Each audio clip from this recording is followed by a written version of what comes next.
and had a little bit of smoko before smoko. So I'd like to welcome the press here. Following our discussion that we've had this morning, we decided to take the recommendation to our discussion in full public view, and especially with the media here. So the recommendations are up for everyone to see on the wall, and we have decided to take recommendation 3 independently. So do I have a recommendation for 1, 2, 4 and 5? I'll move 1, 2, 3, 4. No, you won't. You can take 3 separately. 3 separately. I'm accepting. I move all 4 resolutions. 5. And with the exception of 3. There's a new 5 up there because adopts the consultation. Oh, yes. Which was previously 6. Yeah. And 5. Yep. I'll second that, Chair. And we have a seconder in Fenton. Rick, do you wish to speak? Not really. The only thing I may say is that this is a long period of work for this council to discuss what it's going to do with the Port of Napier. There's no question that the Port of Napier needs to develop and grow. Anybody who goes past the Port of Napier now can see that it's chock-a-block with containers, logs and so on, and has reached its capacity.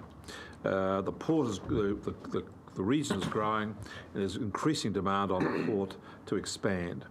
There's no question that Wharf 6 is necessary, and I think it's important for this region that it grow. If we don't do anything about Wharf 6, then the growth we're experiencing will stagnate. And I think Wharf 6, if it's built, will be a clear statement to the province and to the rest of the country and to the world that Napier, the Port of Napier and Hawke's Bay is open for business, and we're expecting to do well. Really powerful. So the question then is, can this council do it on its own? And this council has got a number of pressing issues in the environmental areas, and it could, if it wished to, fund it on its own, out of its own resources, but this would result in a substantial increase in rates in the order of 50%.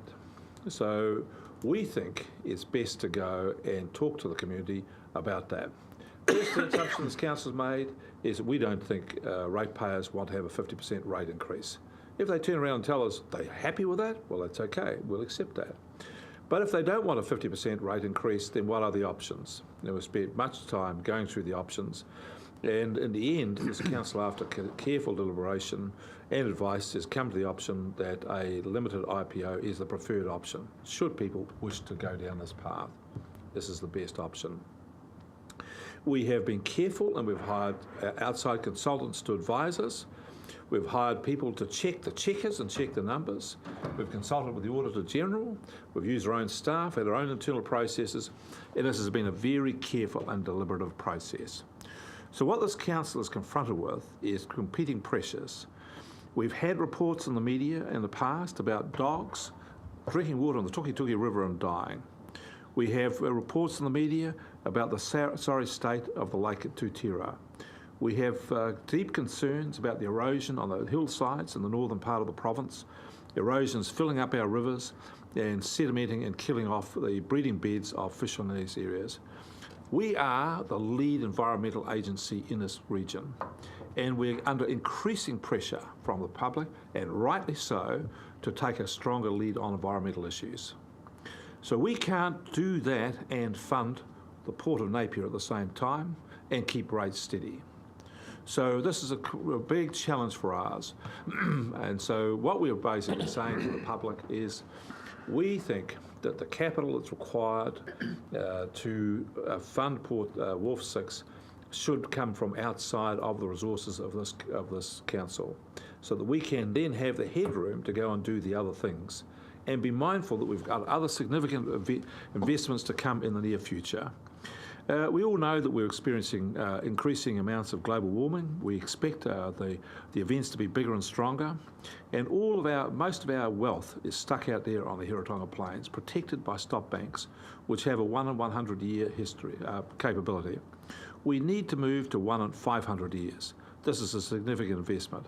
There are many other things we need to do to protect our community, to enhance the environment, and we cannot do that properly if we spend all of our resources, all of our effort on funding Wharf 6. So this is the challenge. And so these papers set that out quite clearly, I think, and I want to thank the staff who've worked incredibly hard on this, often to midnight, which I don't agree with. I think people should be able to go home and enjoy their families, but this is a sacrifice they've made. I want to acknowledge that and thank them. We've been ably advised. I want to thank all of our advisors for that. And I want to also acknowledge the very hard work councillors have made on this. When we started on this journey some time ago, I think we all had different views about this. I was stuck for a while on the option of having a concession model and thought this was the best idea. But with information and advice, we've moved off that to where we are today. So I want to thank and acknowledge the work and effort of all the councillors who have all engaged with this very carefully to ensure that we get to a position which we're all pretty comfortable with. It's been a journey and it's been a well worthwhile one. And I move this recommendation, not wishing, just the preferred place I'd be. I'd rather the port have money in the bank to go and do what it needed to do at Wharf 6. I'd wish that we had money in the bank to go and fund it if they didn't have it, but we haven't. And we have to make the best of what we can do here. We've got to look after the environment, have the capability to do that. But we also want to make sure that the Port of Napier is the best port it can be, because this local economy is doing very well at the moment. The best it's done since the wool boom. And it would be a shame if we choked off that growth by simply stymieing the ability of the Port of Napier to grow. We want the Port of Napier to grow, and in growing and developing, it sends a powerful message to our community that we have confidence in our future, we have confidence about who we are, and this region's open for business, and boy, we're going to be good. Thank you, Rick. That's going to be difficult to follow, Fenton. You're No, I'm up for that. Chair. You're up for it. Thank you, Chair. Look, I won't, don't have quite as long as that, but considering we've already put the rates up 30% in the last 2 years, there's no more blood in the stone, in my humble opinion, out there in our community. So we have to go out and discuss the options. We have a preferred option, which is there on the table. And I do agree with this much with the previous speaker, the fact that the amount of work that's gone into this has been phenomenal, both internally and with peer review experts coming in as well. So, look, we open the door. We're ready to have the discussion with this community about what are the best options going forward. We have a preferred option, but obviously consultation will start very shortly. The documents are available, open, out now for people to read and get their head round, ask questions. There'll be plenty of public consultation opportunities along the way. I encourage this whole community to get behind at least understanding the challenges that Napier Port has going forward, and the challenges that by default end up at this table when it comes to funding the growth, etc. I think we've explored all the options, and we've got everything open and out there for the public to digest and help us with our decision making going forward. The other speakers, Alan? Yes, Mr. Chairman, I've had an association with the port since 1986, when I was elected onto the very last harbour board, which progressed to the port company status, and I was director of port company for in its first initial term. I was there when the decision was made to buy the first container crane, when there wasn't a container to be seen anywhere, which was an article of faith, and I was involved with others in the acquisition of the 1/12 share from Horizons, without which this restructuring would be somewhat more complicated. The consultation document is thorough and traverses all of the realistic options, and suffice to say that with that experience of mine, for what it's worth, I'm very comfortable with that document, with the choices that are there, and in fact, I have comfort and favour in the preferred option. Thank you, Alan. Now, speakers, Paul. Thank you, Chair. Today we start on the next stage of this journey with the commencement of public consultation on the question of recapitalisation of the Port of Napier. As councillors, we have received hundreds of pages of reports and sat through many hours of presentations, and have had much debate and discussion about the best way forward. Now it's the public's turn to offer us their views. That's why it was important that this consultation document had sufficient information within it for people to be able to have an informed opinion. It sets out the background of the challenges we face with the future of Port of Napier, and it sets out what councillors believe to be the 4 logical solutions. I'm happy where it's landed.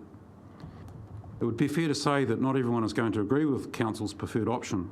Each of the 4 options had their pros and cons. To my mind, this is where public feedback is going to prove so important. I know that as a council we're obliged to give a preferred option, but I'm also happy to play the role of devil's advocate and make sure that any rational argument is fully canvassed around this table, which is why I'm going to vote against us having a preferred option. What I'm looking for in submissions and feedback is the public's take on the pros and cons. Consultation is not simply a popularity contest. It is more than that. It can and should be a contest of ideas. So if you agree or disagree with a particular option or options, please feel free to express that opinion, keeping in mind that more than just a yes or no response would be of more value to helping us make a final decision. Just expand on your submissions a little, or a lot, and let us know why you agree or disagree with a particular option.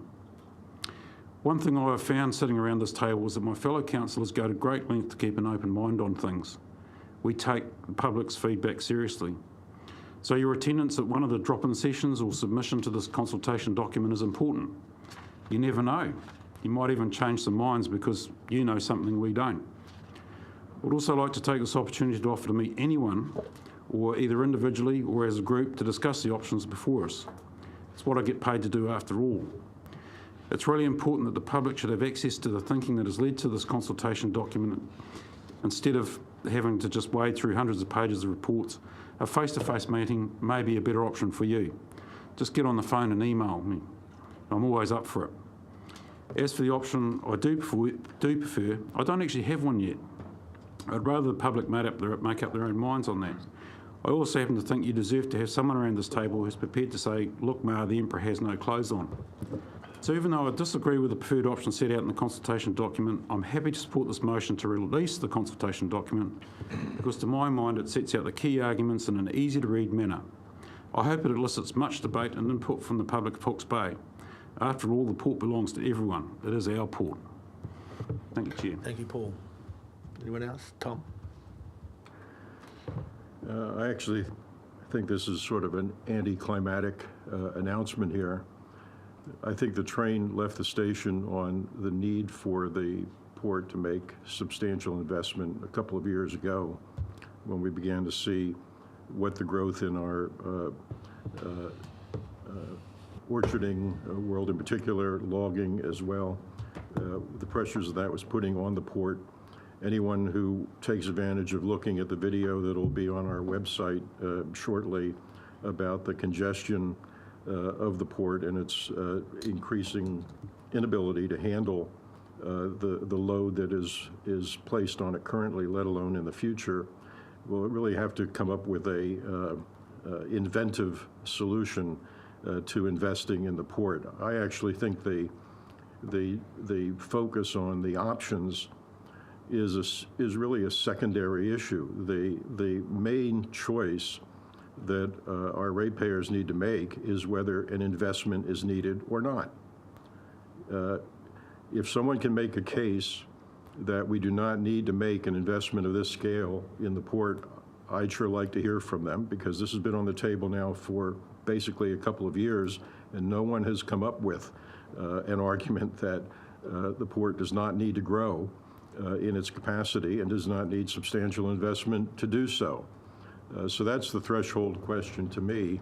How we do it, how we finance it, is secondary, and people will have different views. There are pros and cons, as we have seen over the last year of looking at this intensively. There are arguments for just about every option that is on the table. Personally, I don't think saddling the ratepayer with the cost is a workable one, but be that as it may, there are various options for getting this job done, but the job is to make the investment. And anybody who feels that we should not make the investment, that's the threshold question. You need to speak up, and we need to hear that as a council if you think that that's the case, because after a hell of a lot of consideration, none of us believe that that investment is not needed. Tom. The other speakers. Thank you, Mr. Chair. Mr. Chair, it's been a journey of some 20-odd months. We've engaged with both local expertise. I'd like to thank the likes of Jim Scotland and Chris Tremaine and the fellow travellers on the Capital Review panel. All that process started really in the 24th of January 2017, the journey proper, if you like. But it does get down to, as my colleague Tom Belford has said, this is an investment that has to be made. It's a no-brainer. If folk out in the community wish to say they don't want this investment, well, they're entitled to that view. The overwhelming view in my mind, though, is that we need to do this. We're presenting today to the public 4 options for consideration after distilling and examining the issues over that period of time. This council has prudently arrived at a point of determining one of those options as the preferred option. We're not going to mess about. We're here as councillors, elected councillors, because of those opinions and views. That's what we are elected to do on behalf of the public who we represent, is to examine the facts and come up with solutions, and we've got one here today. So I don't resile one moment from putting the options in front of the public and expressing a view as to the most preferred option. It's the one that makes the most sense, and it makes most sense for the reasons stated in the consultation document. Why we like this option. Floating a stake in the port of up to 49% is our preferred option because it raises the funds to enable the port to grow. My colleague Tom Belford's point precisely. That's what we're here to do. It protects ratepayers from rate rises. My colleague Councillor Wilson quite correctly says we've done a lot. We've asked our ratepayers for a lot in the last two years. Are we going to ask for another 52% or 50%? No, we're not. Clearly we're not. The appetite for such a rate increase is simply not there. The public don't want it, and this option, our preferred option, gives us opportunity to do that. This option diversifies the regional council's investment, a crucial step in this process. This is a milestone decision. It's equivalent of, in fact, choosing to construct the port and develop the port in the late 1890s. It's crucial now that we take this next step, and in any event, as we've observed in recent days and around the world, particularly in Indonesia, events happen, and we need to take steps to protect this region and our ratepayers as a result. This option retains majority community ownership and control. That's what the public, that's our sense of this, it's our judgment that that's what the public of Hawke's Bay want. Up to 49%, and effectively retaining control, that's what we believe the public of Hawke's Bay want. If they don't want that, well, let's hear from them. If they want us to sell down and lose that control, let's hear that argument. This option continues to provide the Regional Council with a stake in a growing asset. We retain at least 51% majority holding in a superb asset, one that is highly significant to the region, one that is growing, and one, if we do not make this step, will decline. So we are really investing in the future by retaining at least our stakeholder holding in it. We want this option because it enables the port staff and local community to directly invest in our port.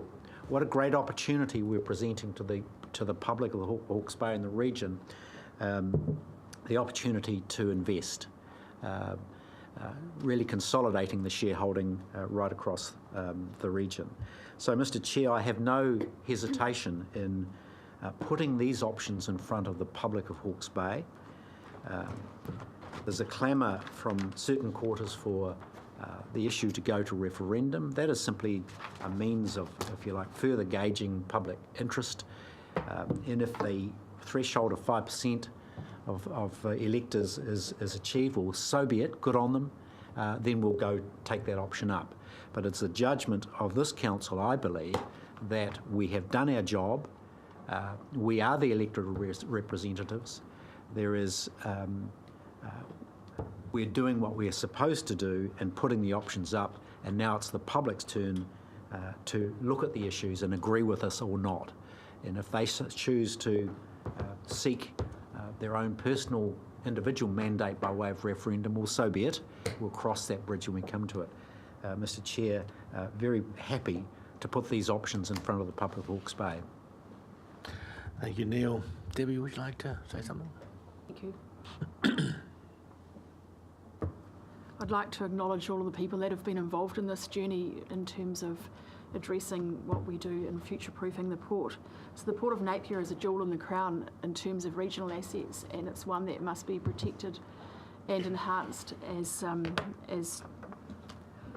good governance provides for. In terms of going out to consultation, it's really important to me that I hear from the community as to what they think is best.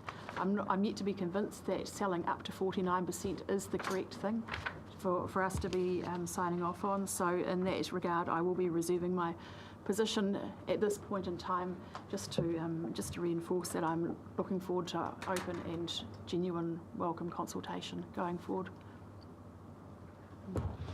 Thank you, Debbie. Well, we've had some very thoughtful and insightful dissertations, and I really appreciate them. It has been a long journey, and thanks to the staff who have really committed themselves to this, and as Rick said, worked to the early hours of the morning and kept the candles burning to keep us up with the information.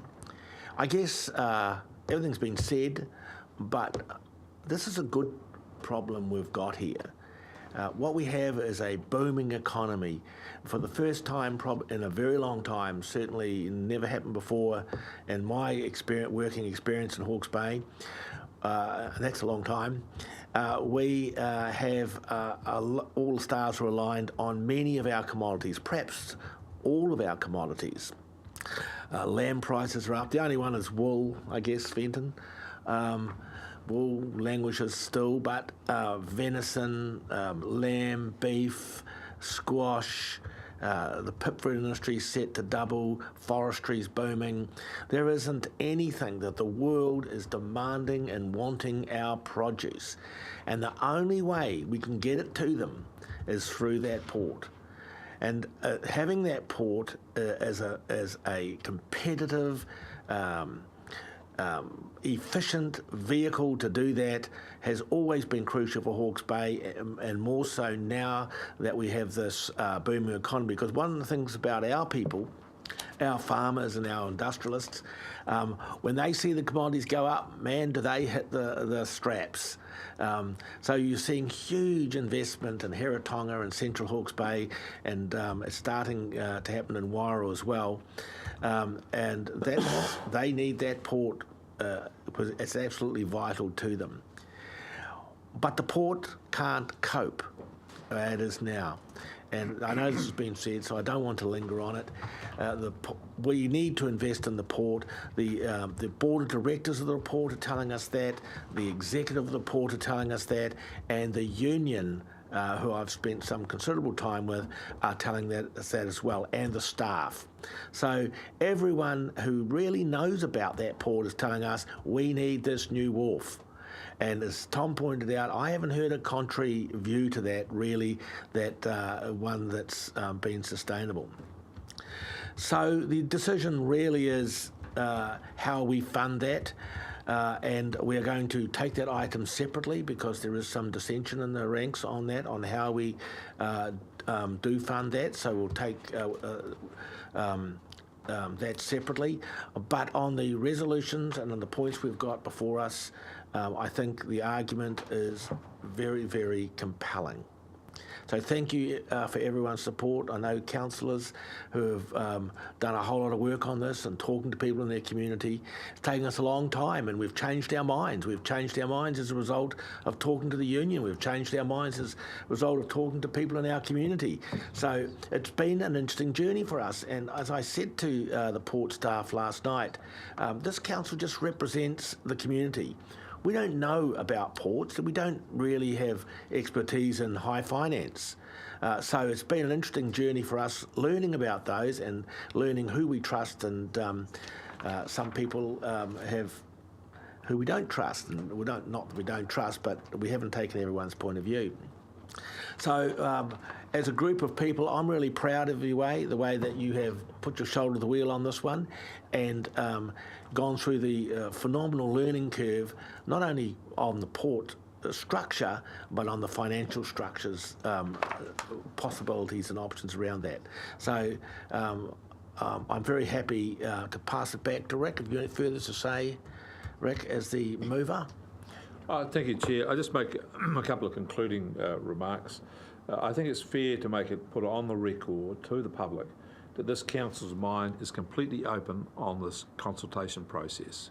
So its mind will be influenced greatly by what people say. There's no closed minds around here. I think the issue that Tom put his finger on and summarised, that the key issue is whether or not the investment's needed in the port. So we get that thing, we then move down the step to how we fund that. And so that's if someone thinks we don't need to do this and believes that we can avoid it, well then, with no consequences, well then, let's say so.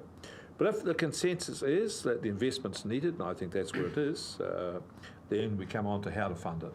And there's a range of options. And if the public say quite clearly that they prefer to carry it by the rate burden and keep it 100% owned within the community, well then, that's what we'll do. But they'll need to know that there are consequences of that decision, constrain other things we can do. And I think the issue for this debate in the community is to acknowledge that we've got multiple things to do here as a council. Look after the port, which everybody's agreed is an incredible asset for this region, but also we have environmental challenges that we need to meet, and we've got to meet both of those. So let's have an engagement on that and find the pathway forward. I look forward to a very thorough consultation process. I think the public of Hawke's Bay will welcome the conversation. I think I'm expecting a very good response, and I'm expecting some lively meetings, and I'm expecting lots of paper. But I'm also of the opinion that once we've had, as this region has had serious conversations about other issues in the past, we will come to a place which we generally can agree on. And I'm confident we'll get to that place and we'll say, this is what we want to do. I have no doubt about that. So I look forward to this, and I think this is one of the more interesting decisions this council's made, and I think it's going to be one of the more challenging ones, but at the end of it, I think it's going to be one of the more rewarding ones. So thank you, Chair. Okay, we have a mover and a seconder, and we remember we're not doing item 3 at the moment. We're going to do that separately. All those in favour? Aye. Against? It is unanimous. Okay, so we have item 3. I will move it from the chair. Item 3. It's already been moved. It's been moved and seconded. Oh, it has been moved and seconded. We're just voting on it separately. Oh, just voting on it separately. Oh, damn it! I wanted to move that. Well, if you want to speak on it, I have to say to you, Chair, if you want to speak on it, you're all welcome. No. Who moved it? You're No, it's all moved and seconded. Done. Okay, so you want to speak on it? No, it's done. You haven't moved on 3. Yeah. No, we're ready to vote on it now. You ready to vote on 3? Yeah, absolutely. I need to speak on it. Well, there you go. There is some confusion about this. It created confusion, and it's really a bureaucratic process. But the first thing is that you must remember, Paul, Yep. that the law said. Oh, absolutely. None of us wanted to go for a preferred option. None of us. We all wanted to go out to the public and say, here they are, come to and tell us which one you prefer. But we were instructed by the law that council had to have a preferred option. And everyone had to just sort of eat the rat on that one, really. Yep. So that took a month longer, because then we had to think, oh, well, what is our preferred option? Probably took 2 months longer. But from the point of view that we have a preferred option, I don't think we've got a choice on that. The 49%, the council stuck on 45. The council want to go no more than 45. But we were advised by our legal advisors that if you do that and don't give yourself some slippage, then if for some reason you want to go to 46, you have to go back and do this whole process over again. So the 49, and it is confusing people, I get that. When we've talked to people about that, they say, well, is it 45 or is it 49? Well, it's 45. We're going, if we do our preferred option, if IPO, we will sell up to 45. But the 49 is just in case we have to go over that for some reason, 45.5. And Tauranga went to 55, and they went back to, I think, to 43 now. So they had the slippage, and I'm pretty sure they went down the same track. So that was the reason for that. Just wanted to explain it. So. Thank you, Chair. I'm enlightened now. So let's take a vote on it. So we've since we've mover and a seconder, and I'm the only one who spoke to it. All those in favour? Aye. Aye. Against? No. Division, please. 2 against. Okay, we'll call for division. All those in favour? And against? Oh, yes. Napier and Central Hawke's Bay. Okay, it is passed. Thanks very much. Thank you, everyone. We've got time for a quick cup of tea. We do. Thank you. For Neil's meeting. 11. And thank you for everybody. I hope you've got what you needed out of that.